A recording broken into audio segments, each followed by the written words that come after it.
sometimes you know, you lose 3 games in a row, but you're not even playing properly. Here's a great example, and this is just the situation where you want to be able to do it, because this is wandering queen, and if she does wander, she's usually in trouble. So she's actually quite wise to go back to her square, but you get a massive development advantage. Look at that. You've got a bishop developed, you've got 2 knights developed, and he has got basically a bishop and a queen, which is kind of pre-developed. It's too early. So we go on. He develops his knight, and this is where I'm just absolutely going hell for leather. He pretty much has it at such a disadvantage. Check. Tempting to take that again and bring the king out even further, but I didn't. But that's the threat there anyway, so now we can't go back into that corner, so he's kind of still a bit exposed. His knight's on a good square. It was very wise to bring that out. And now he's trying to get onto a black square with his king so that he can escape the pin with the queen, but he's not seen this little steal. It's just a steal of a pawn, basically. Kind of makes up for the pawn that he stole. Well, it more than makes up for it, actually, because I've got a knight for 2 pawns, but I've also got this development advantage. And this king that's a bit stuck. So I would have thought he would have chased my queen at this point, but hey-ho.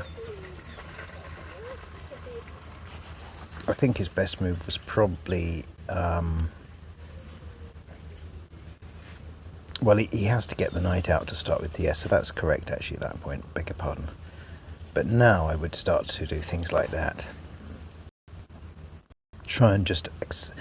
all he's really got is this slight, very slight material advantage, so that's he should be trying to augment by just taking material, swapping off as much material as he can until I'm left without that knight.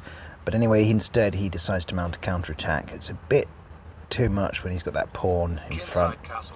I didn't even need to really worry about that reveal, but got out of it anyway because it's time to castle. All he's really done is given me a reminder to castle. Now he's back here, and now I'm just releasing my bishop. He brings his dark coloured bishop out, and I put my queen here because... yeah. Now, did he see that his knight was attacked here? Because even I didn't see it at first. So I don't think he did. So look, now I've got the knight back. And it's all really because I'm just kicked a load of sand in his face at the very start with that knight sacrifice. That's all it is. It throws your opponent into confusion. And just... my queen is wandering now.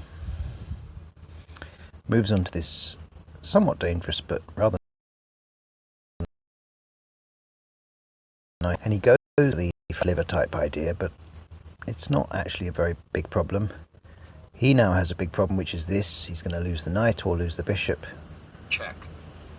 He chooses to lose the knight, and that, after I recapture, what has he got?